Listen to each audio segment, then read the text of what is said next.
Second and first course, I got a charcuterie board, 2 roasted beef salads, and a Braun Dodge. Second course, I got a mushroom risotto, grouper, medium rare hanger steak. I need that souffle for table 24.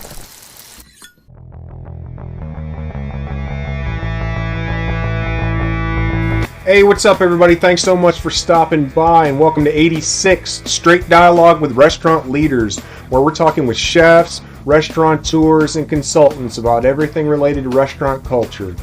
I am your host. My name is Adam Stafford. I've been in the restaurant industry for about 15 years. By no means does that make me an expert, just someone that really enjoys talking shop and providing value wherever I can. I look to provide you, the listener, with insight and strategy that you can use in your day-to-day moving forward. I encourage you to check us out on iTunes, Spotify, our YouTube channel, 86 Attrition, as well as our affiliate website, hospitality1to1.com. I look forward to hearing from each and every one of you, and if you like what you hear, I encourage you to subscribe to the show. Again, thanks for stopping by.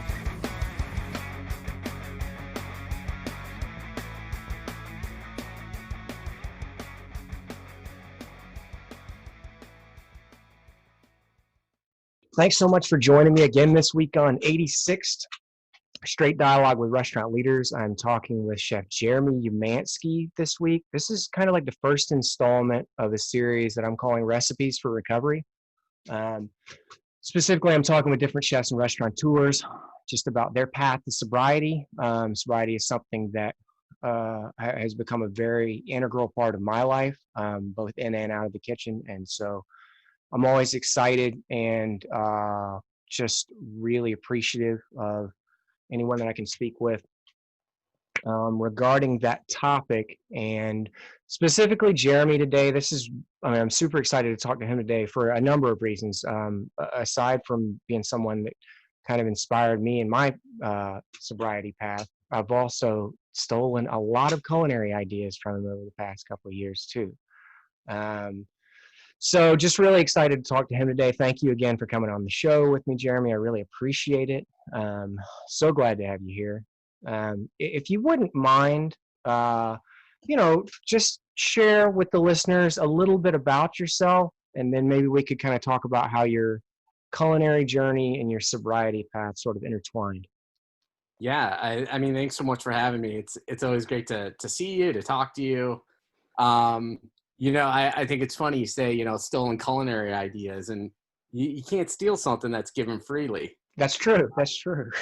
And that right there is one thing that is so amazing, not just about food, but about sobriety.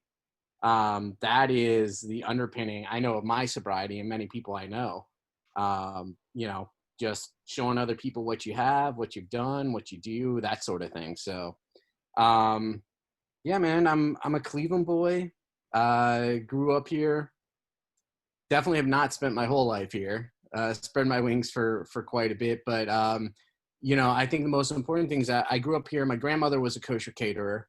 I'm 37 years old now, and I've been working in kitchens since I was about 12. So I grew up doing that. I grew up, fully immersed in that lifestyle. As things went on, coincidentally, around the time, even though the two aren't linked, around the time I started working in kitchens was also around the time I started using. And my use was super fast and furious. I mean, I had my first drink when I was around 12. Super interesting story. I remember being at our family synagogue, and they would do these Friday night dinners for the whole community. And, of course, tons of free-flowing wine. I must have gone to probably 10 tables and had anywhere from half a glass to a glass of wine. Just like, I was right before my bar mitzvah. So like, all the older people are like, oh, you're being bar mitzvahed in a little bit, have a little bit of wine. You're a man now. Right. And so that happened. I got super, super drunk. Ended up in the service afterwards in the sanctuary, throwing up in the pews. And don't remember much after that, except the next day, here I am, you know, my mom is like, you feeling better? Yada, yada. Like, they just thought I was sick. Right. There was, you know, nothing more to it than that. So, Right. you know, from then, you know, Fast and Furious, I hit it hard and heavy, man.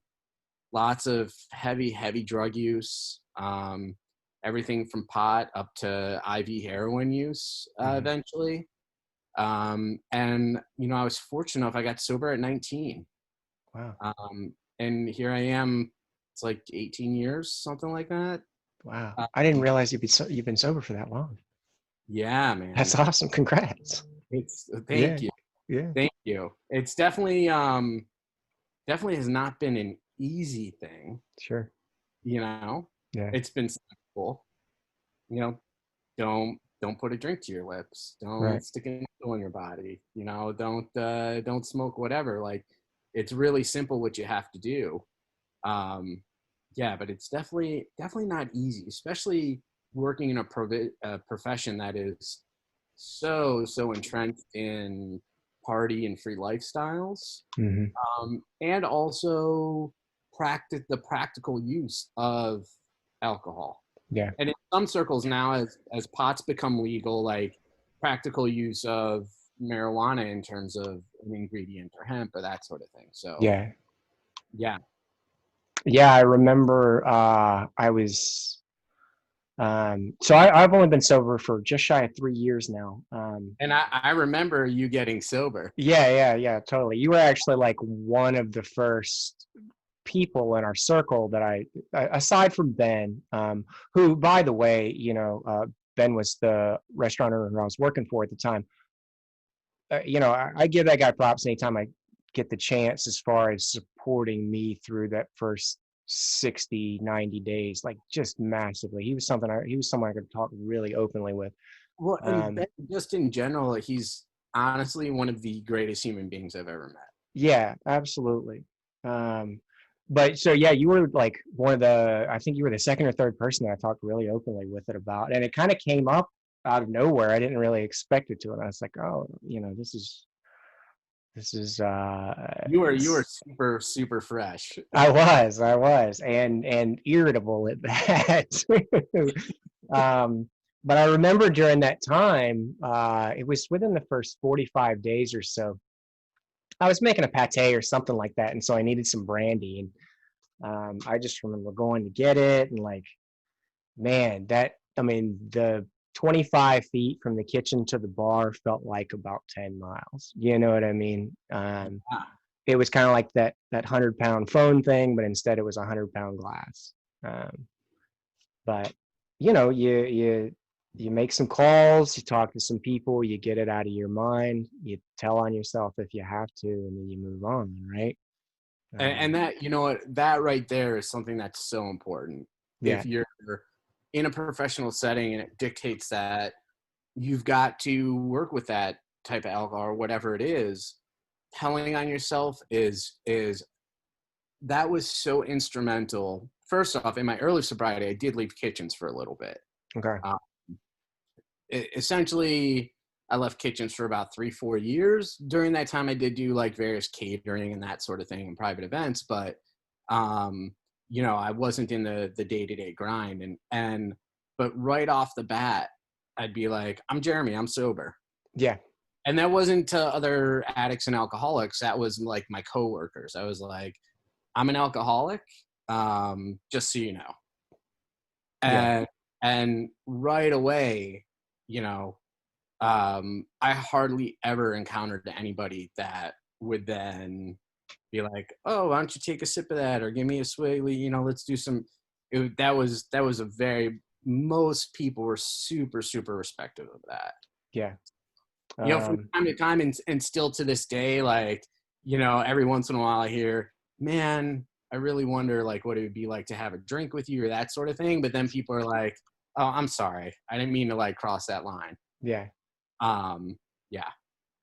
Well, and when I catch similar statements, you know, my go-to response is always, you don't want to see that. You don't want to see that. I don't know how much longer we'd be friends if you saw that, you know. Yeah, Um, exactly.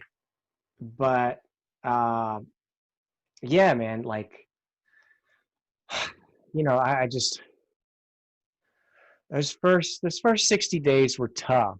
I don't know how much of a challenge you found in those, but for me, it was really hard. But at the same time, I do recall too, because at that time I was still working at Spice, as much as Chef de Cuisine works at a restaurant, which is a lot, right?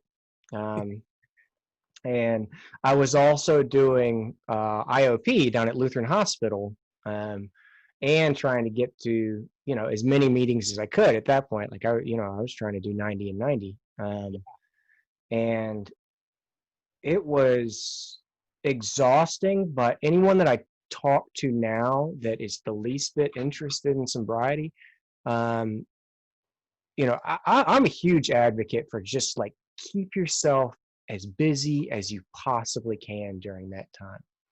Yeah, Um, yeah. And I so I got sober in a rehab center. mhm. Uh, I was detox for a few days and then inpatient. And, you know, retrospectively, like looking back at that and comparing it to like what you did, like everything that I had in life, I dropped and I was in a safe space. Yeah.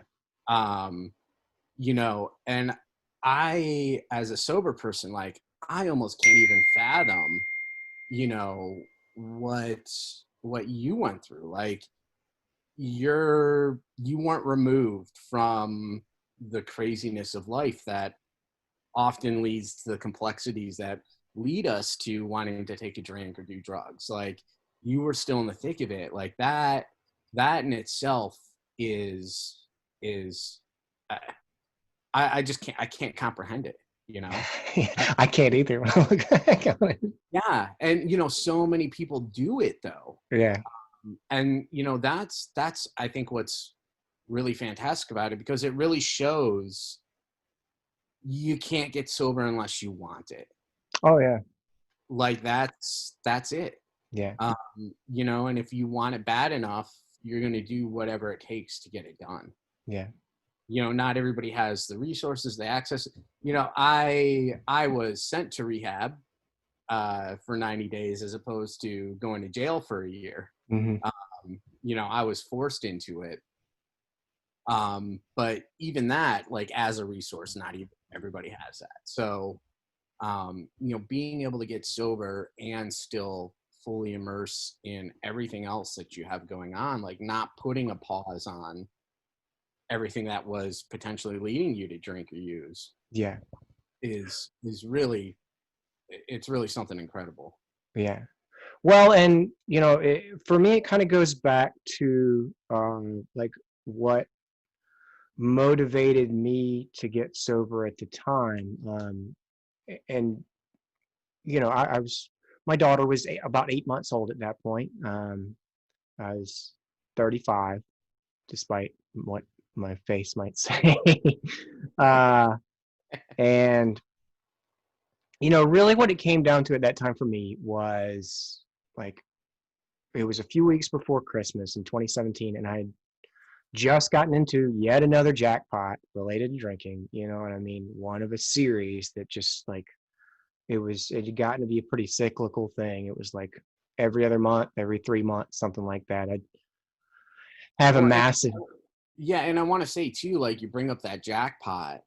The jackpot's different for everybody. Yeah. So anybody that's listening to this and they're like, well, this trouble I had wasn't as bad as so and so, like it doesn't matter. Your jackpot is your jackpot.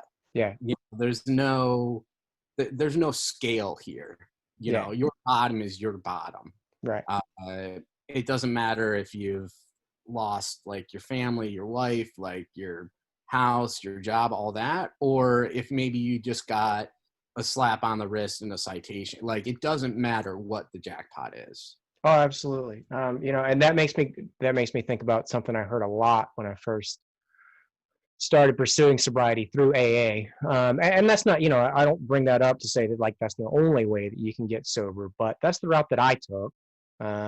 me too. That was a big underpinning of the rehab center I was in. Yeah.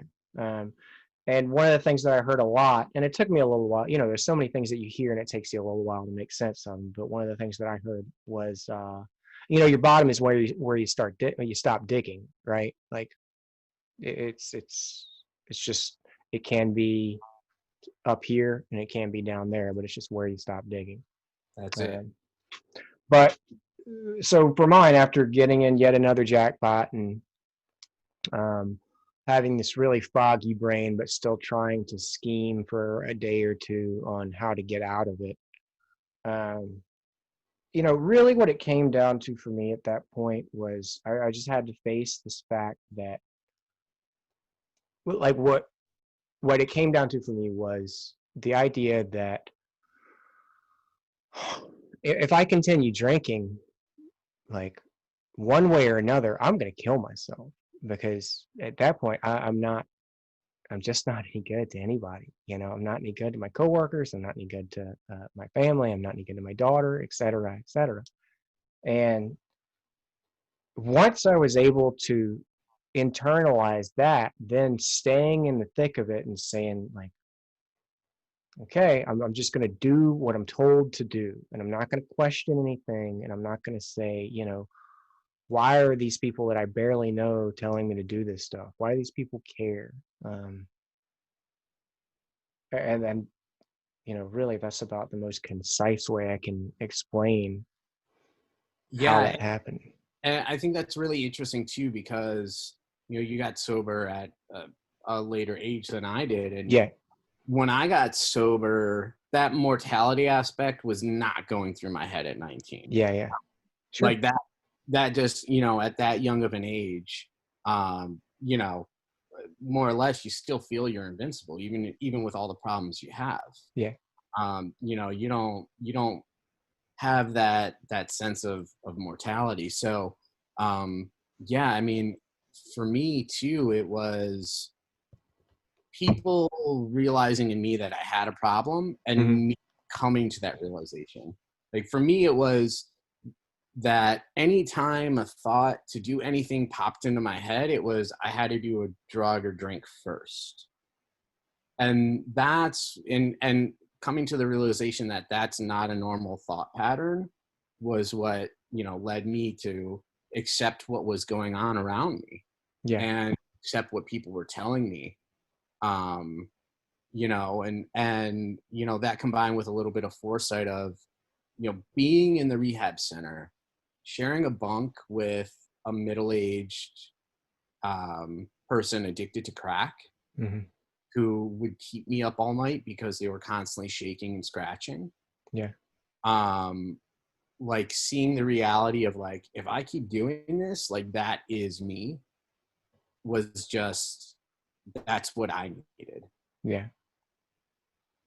Because I wasn't, like I said, I wasn't mature enough, old enough, whatever it was, to have this sense of mortality and what was going on around me. And essentially the sense too, I didn't have a girlfriend, like, I didn't have a life partner, I didn't own a house, like I didn't have things to lose, really, in the way that you do when you're older.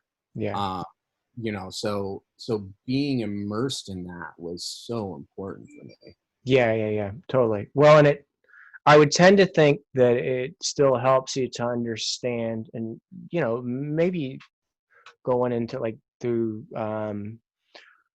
15, 16, 17, 18, you saw this. But one thing I definitely came to see finally is, like, I kept setting boundaries for myself and saying, okay, there's the line right there, and I'm not going to go past that, because if I go past that, that means I got a problem. And then just slowly pushing that line back and back and back and back and back. You know what I mean? And doing that for, I mean, if I'm being honest, doing that for over a decade of just taking that boundary and augmenting it or rationalizing going over it, over there's and always over and a over. justification, right? There's Right. always, like, and that's part of the sickness. That's what's so detrimental about it. It takes you to places and gets you to do things that you never thought you would do. you know, you say over that long period of time, as that boundary, that line goes back farther and farther, you get to a point where you're like, what is going on? Yeah. If you muster that thought. Yeah, totally. Yeah, man. It's definitely, it's a perilous journey. And as you said, you know, you jumped back into restaurants and you're seeing things all over the place, everywhere. You know, I mean, the way I see it now is people are living their lives, right? And people continue to do so, that I've worked with since then. It's not really my place to say whether they have a drug, I mean, you know, a drinking problem or a drug problem, but they're living their lives. And Yeah, and that's I think such a hard thing in the industry, because, you know, I'll have people come to me and say, well, do you think? And the first thing I have to tell them is like, I can't even answer that, yeah, right? Like, yeah, that's, I have to explain to them that's not how this works. Like, what I think is not the question. yeah, You should ask yourself, if I'm having to ask myself this question, maybe there's something there. yeah, You know, just in the asking of that, do you think I have a problem? You know, and you may not, but you also may. It's not my place to say like that you do, and, you know, you need to do something about it. I right, mean, there are circumstances, you know, where people have interventions and that sort of thing, where people are just highly destructive. yeah, Um, you know, but in all honesty, in my experience, interventions are somewhat far and few in between. mm-hmm, At least, you know, formal group setting interventions, yeah, you know, where someone's got to be sat down. I mean, there's these minor interventions that we have all the time. Like, our parents come to us and say, like, this isn't bad, or your spouse is like, it's either me or the bottle. Like, right, there's those that happen. Um, but yeah, you know, to you observe so much, and almost, you know, have to keep your mouth closed in a way. It can be really tough too. But that's where the beauty of sharing sobriety shines through. That's where the beauty of like talking about your own sobriety and like how you feel and how you're doing and what sobriety's done for you in your life. You know, it's not a cure-all, but, you know, you don't have the problems associated with drugs and alcohol. And that makes life a lot more bearable for people like us. right. So putting that out there, and hopefully, you know, hoping that's like a seed that's planted in someone else's head who's questioning it. In my experience is, you know, the way to go. Yeah.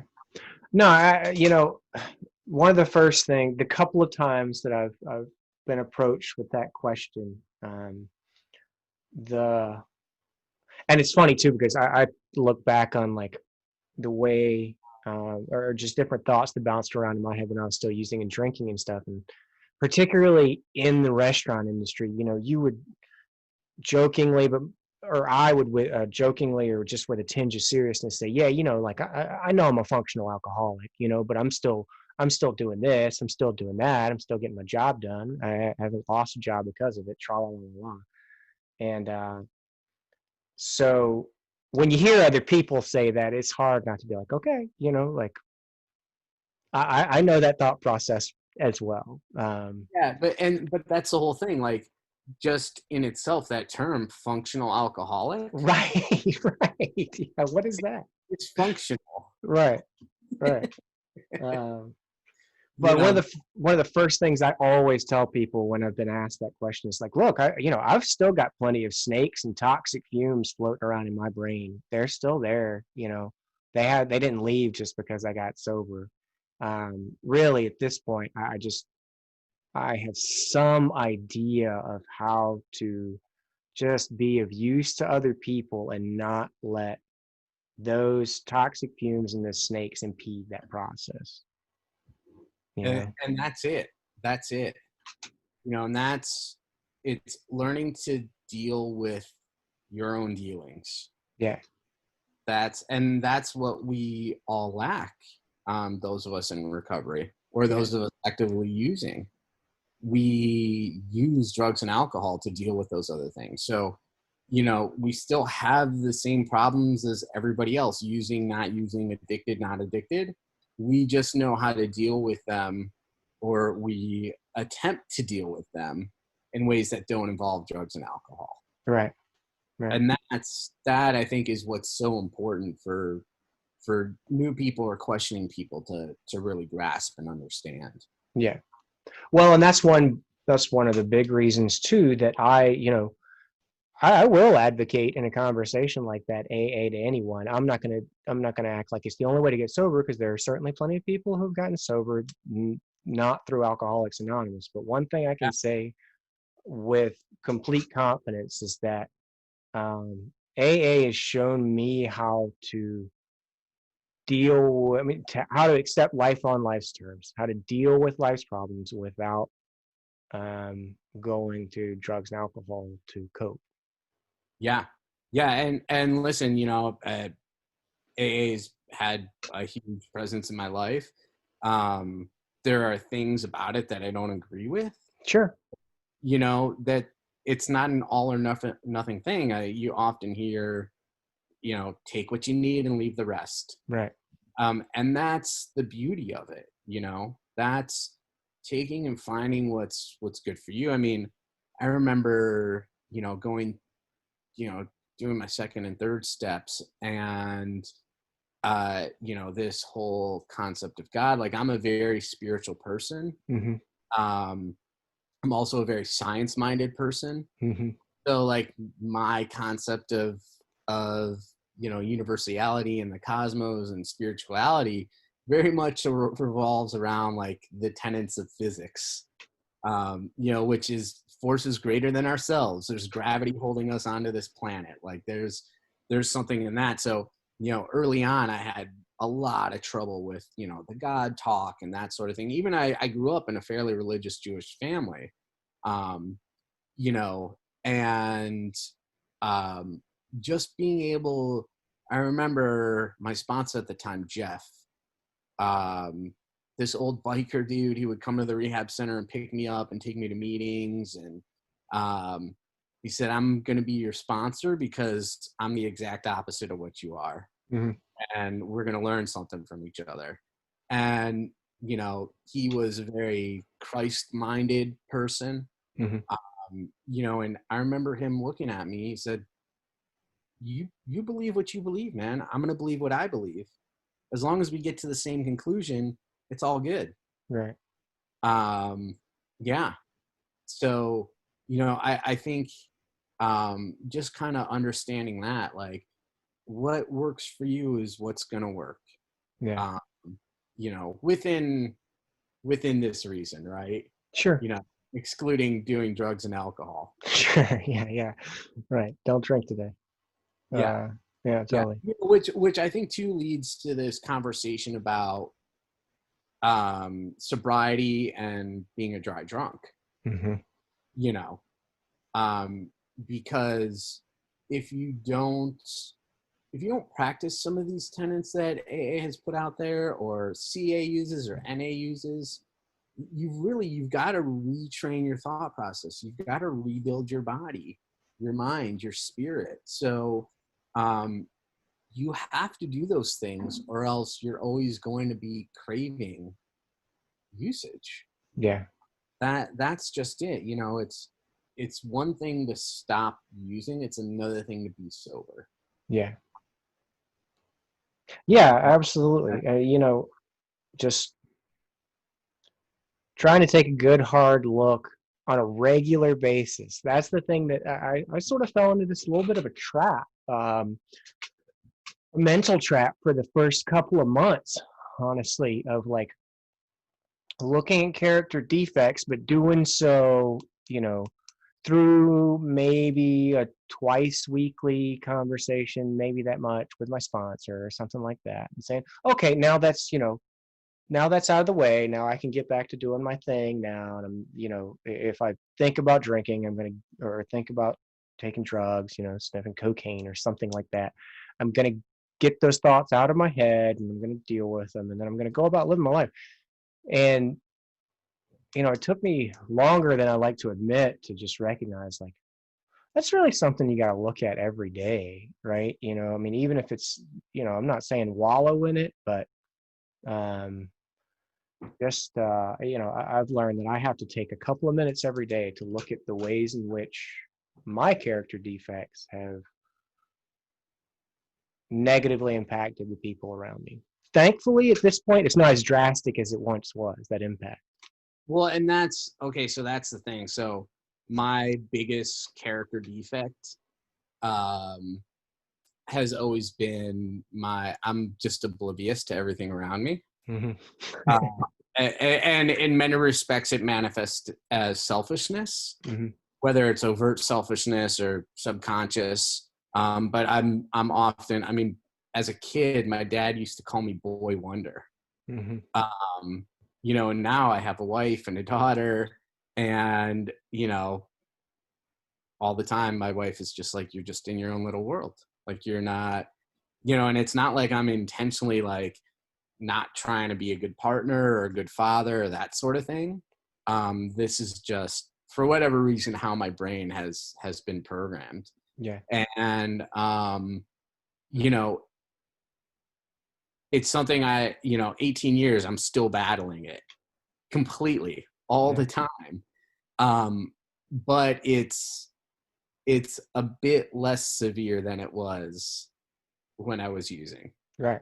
And that goes back to, it's progress, not perfection. Yeah. Absolutely. That's what it's all about. Yeah. Well, and one of those things I heard over and over again that it took me a while to figure out too is, it's not a drinking problem, it's a thinking problem, right? I think that's where it all starts.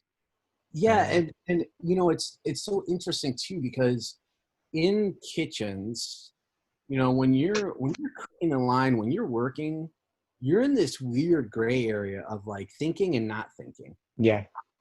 Because so much of what you do is muscle memory and a built up skill set, yet you still have to be contemplated of 5 tickets ahead. Mm-hmm.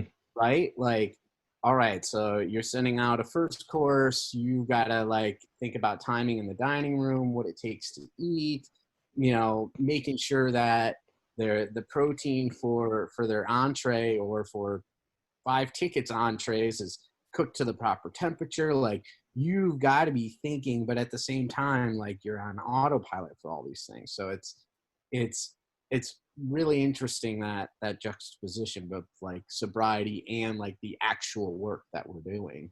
Yeah. Well, and one of the things that still fascinates me about that is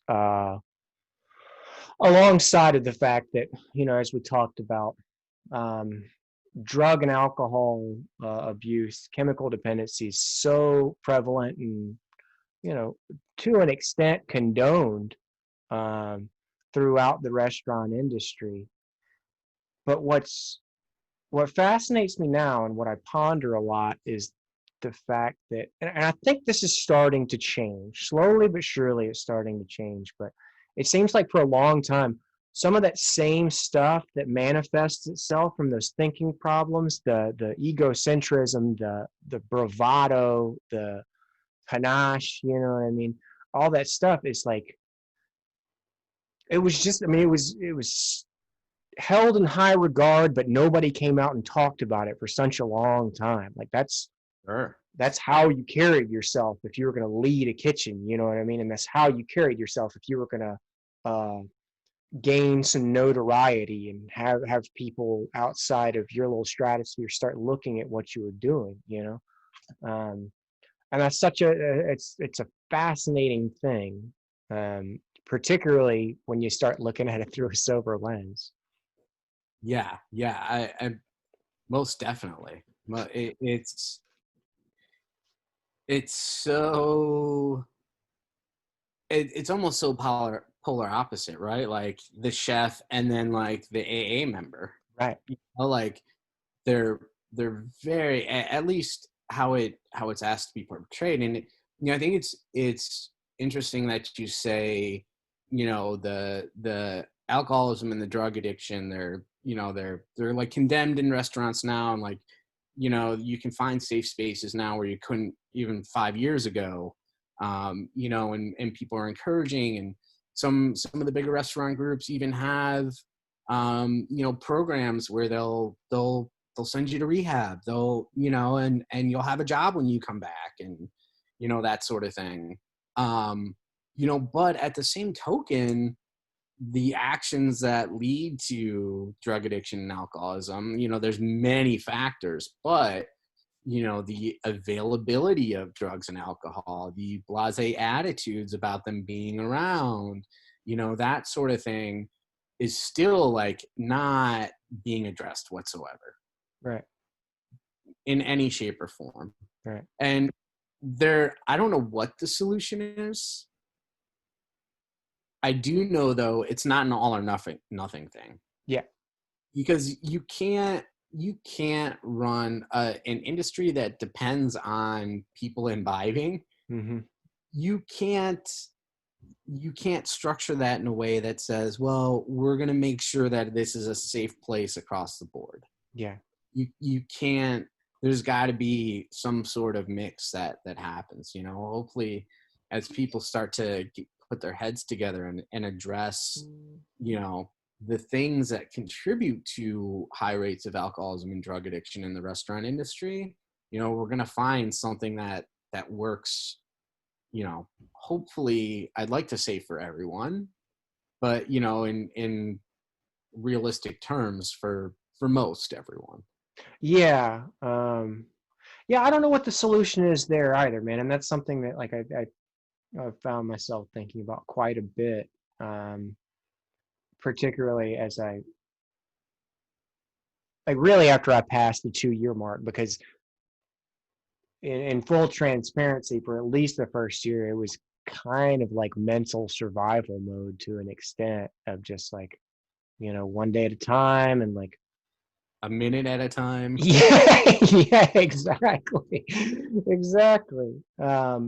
Like I have to deglaze this pan with some spirits or some wine. Right. That motion could easily lead to putting the bottle to my lips. Right. Well, and I definitely had, I can think of probably 2 or 3 times during that first year when I would just without thinking about it, walking around with a tasting spoon, stick it in something. Oh, that looks good. Try it. And it's just boozy as hell. And spitting it back out immediately. And like, then, your pulse jumps up and like you start to sweat a little bit thinking about what just happened and where it could go from there. Yeah. I mean, listen, still to this day, well, and that's why it's so important, because that's a trigger. Yeah. Like, and that's why, they talk about in the rooms, like identifying those triggers. Yeah. And some people, a trigger is, I know a guy that used to get super high and like, just like super into like goofy comedies and stuff. Mm-hmm. And he's talked about like, I can watch those movies, but like when I do, like, I feel like I should spark up a joint, Mm-hmm. and like, so it could be something like that. It could be some weird color association. I don't even want to say weird, but a color association, a smell, a sound. Like there's all these different triggers. And early on in my sobriety and being in kitchens, I had to be fully aware of what my triggers were. Yeah. And kind of going back to that, like that openness I have with my sobriety and like, just being like, I'm Jeremy, I'm an alcoholic, like letting my coworkers know like my triggers. Yeah. Brown alcohols, brown spirits, and red wine, like even the aroma are huge triggers for me now. Like Mm-hmm. they a craving. Mm-hmm. Like now it's super fleeting, but and I know that. And I remember I was probably 7-8 years sober, somewhere in there, and being in Europe with my wife, and we're young chefs out of culinary school, and we're going around and traveling and training and studying, and we'd go and we'd be in a kitchen somewhere, or we'd be out to eat, and she would taste test everything for me Mhm. before I even ate it, because in a lot of, especially in Europe, a lot of things that you don't normally think would have alcohol in them, like they do. Yeah. Like in Italy, like the glaze on a glazed donut has like some sort of spirit in it. Yeah. It's like, so, being aware of those triggers, and, having the people around you understand what your triggers are too is super helpful. Yeah. Well, and I think that you know, you just touched on something that's really, really important about trying to just start to slightly augment the culture to be a bit more supportive of those that continue to cook, that are very talented, continue to work in the restaurant industry in any capacity, that are very talented at what they do, but are affected by alcohol and drug abuse. And that's an openness about it, talking about it very, very openly. I think Where that's and that's where, I feel some of the anonymity aspect of AA or these other programs, I feel that's where some of there's some things that I don't totally agree with. sure. Because in places where drug addiction, alcoholism, especially untreated or, uncared for, are rampant, like restaurants and kitchens and, the food industry in general. And there's many, many other occupations where the numbers are, sky high also, Hmm. for various reasons, legal profession and the medical profession and that sort of thing. But it's almost like that anonymity isn't good in Yeah. some regards. Yeah. Like I feel like it's okay in the rooms of AA, but outside where you're so exposed to it and so saturated and so many people around you, don't know where to go to for help, or questioning themselves, or that sort of thing. Hmm. That's where I think some of that gets confusing, and that's where we need to kind of readdress our dialogue about that. Yeah. No, man. And I mean, that's a insanely good point too, because even as I began to approach finally a place where I'm like, okay, I'm ready to pursue sobriety, I didn't know who to talk to about it. I knew so little about who to talk to about it that I didn't realize I had uh, probably realistically a dozen different resources, a dozen different specific people and groups of people that I could have very easily started this conversation with, but I didn't know. You know what I mean?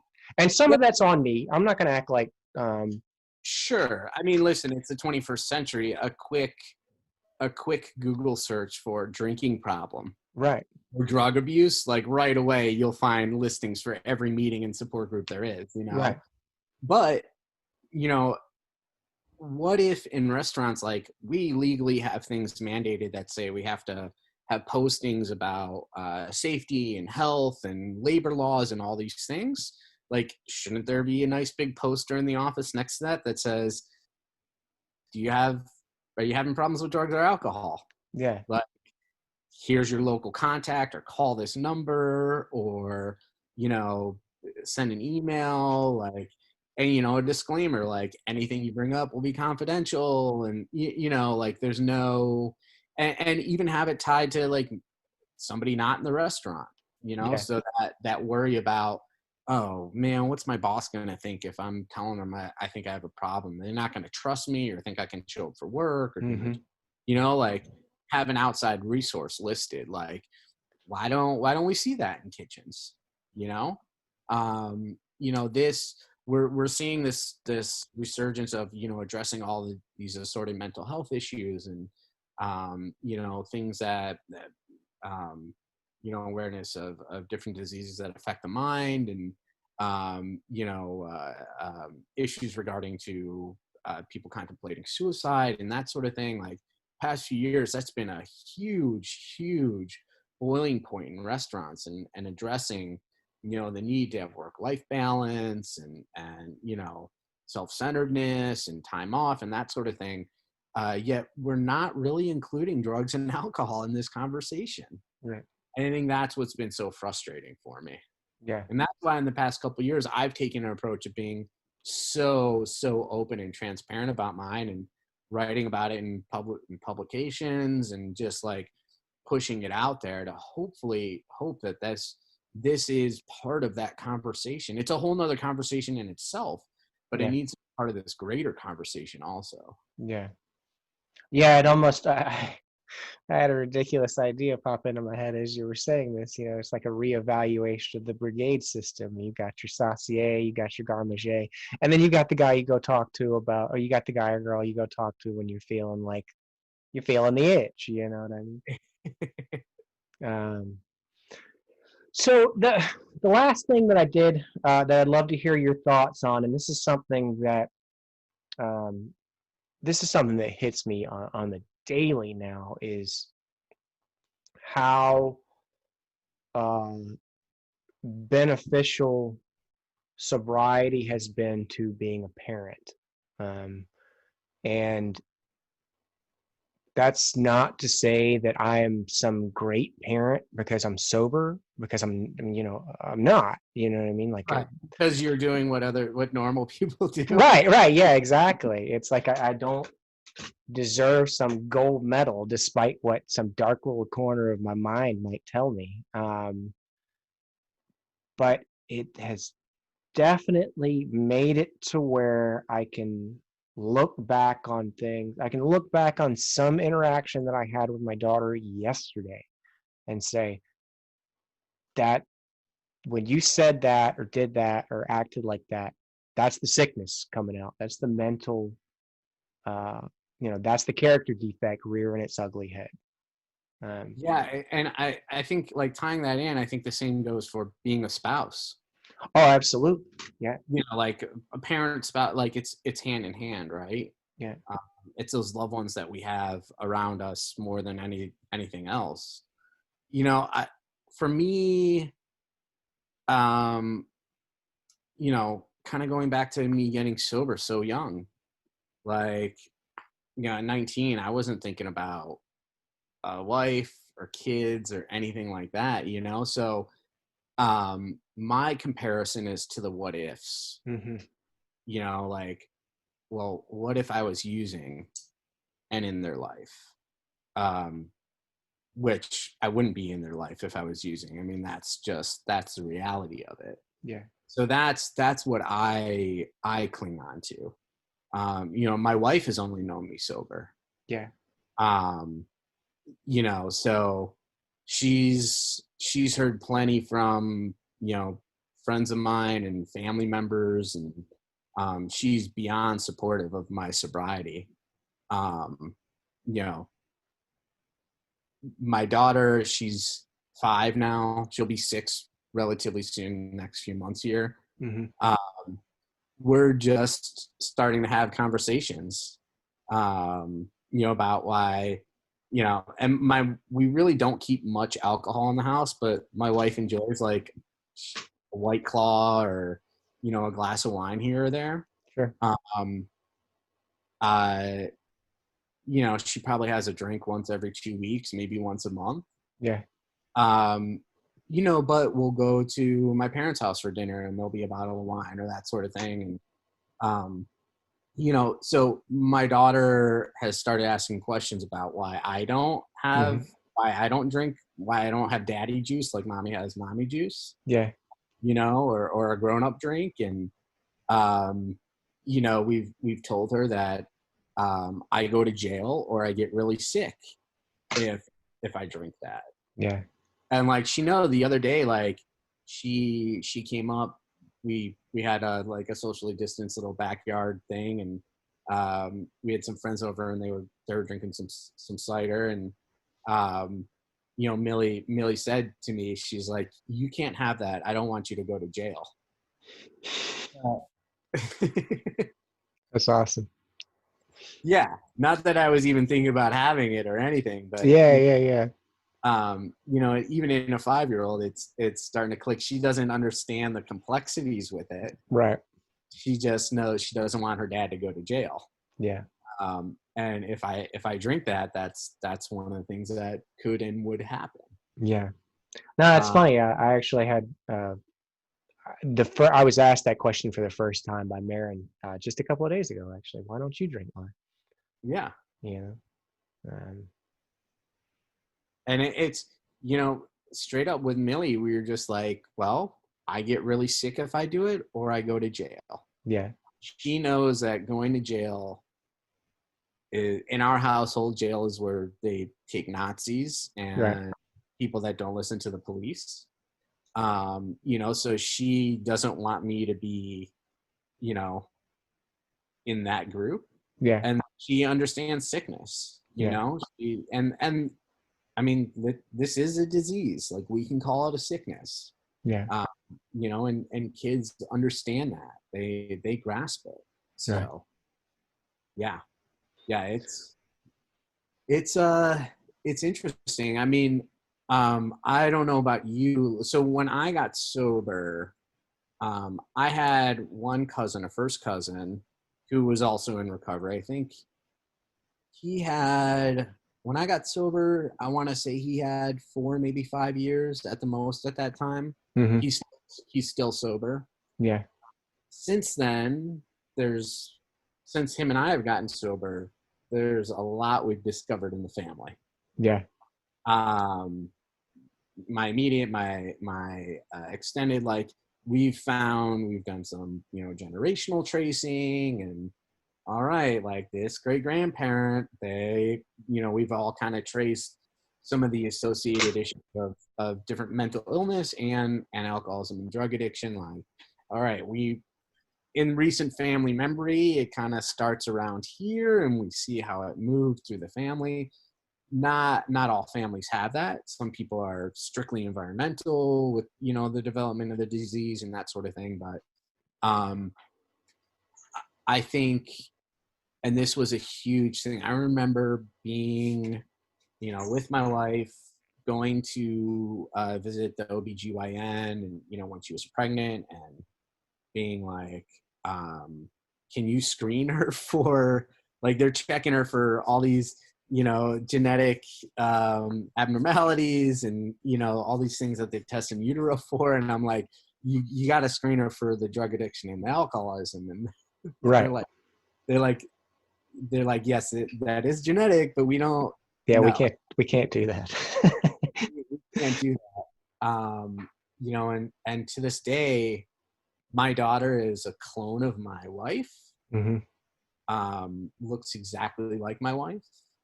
And so far as she's been developing, she has a lot of my personality traits. Mm-hmm. She zones in, she's in her own little world. She's often oblivious to what's going on around her. I have, like, ADHD and all these things, and we see signs of that, and I'm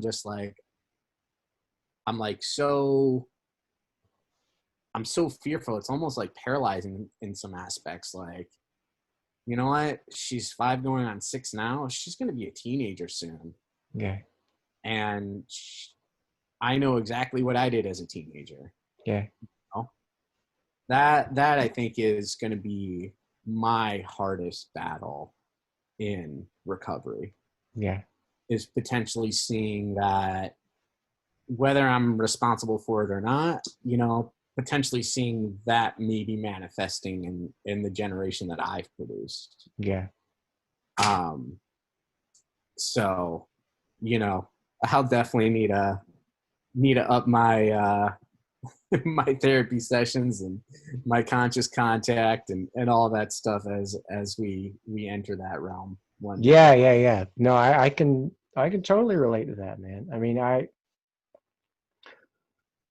aside from you know, I think it's this thing, right? Like, I've potentially created an alcoholic, right. but I haven't created the potential alcoholism. Yeah. And that's kind of what I have to like tell myself as a parent, as someone who's bred on their genetic material and produced another person that could possibly have this disease. But if she never uses, or if she, maybe she is normal, there's all these other variables that the ism isn't there, Yeah. like that's what she's going to have control of as a sentient being. Yeah. Yeah. No, it's that there's many mental stones to overturn in and of all of that. I've seen some similar things with Marin of like more just some behavioral stuff where I'm like, yep, that's me, and she got that from watching me. There's no doubt about it, and nothing related to drugs or alcohol. More just related to like Who you are, personality traits, like yeah, it's right. yeah. Yeah, and Right. even some self-centered behavior, Right. And a lot of that's age appropriate with the age our children are at and that sort of thing. Yes. But our mind goes to, that's the behavior and the thought process and the action that I had to change to be sober. Right. And that's where those crazy thoughts about the what if and who knows what the future holds come to our head. Yeah. Yeah. Good thing is we've got each other and other sober people to talk about these things with. Yeah. There's other people that have either are dealing with this or have dealt with it, that can pass on some experience to us. Right. Well, exactly. I mean, anytime I come across anything like that now, I'm like, well, I'm not doing myself any favors if I just sit on this and try to figure it out on my own. If I'm not bouncing it off somebody that's farther down this path than I am, then I'm not going at it right. That's for sure. Yeah. So. Yeah. Cool, man. Well, I really can't thank you enough for setting aside some time to talk with me. I know you're insanely busy with everything going on right now. It's mutual, man. Yeah. 100%. Yeah. 100%. So just in case anybody tunes in and wants to just learn a little bit more about you or check out, by the way, to any listeners out there that haven't seen Jeremy's book, Koji Alchemy, it's brilliant. I mean, it's brilliant. Yeah. Yeah, absolutely. There's a chapter on alcohol in there. You can skip over that if you're not ready. Okay. All right. Where can they find out more about you? Where can they go? If you're in Cleveland, stop into my restaurant larder and say hi. Cool. Yeah, I try to be there as often as possible. The past few weeks have been a different story for other reasons, but sure. I'm there. I've recently written a few articles about being sober in kitchens and my personal sobriety, and quick Google search can lead you there. Cool. Awesome. By the way, if anybody out there makes it by larder and they have any of the vegan charcuterie and you don't try it, you're doing yourself a disservice. And I say that as someone that has consumed meat heavily for many years. This stuff's insanely good. Well, thank you. Yeah, absolutely, man. Thank you. Cool. Well, I hope the rest of your day treats you very well. And it was really great talking with you, brother. Thanks, man. You too. Absolutely.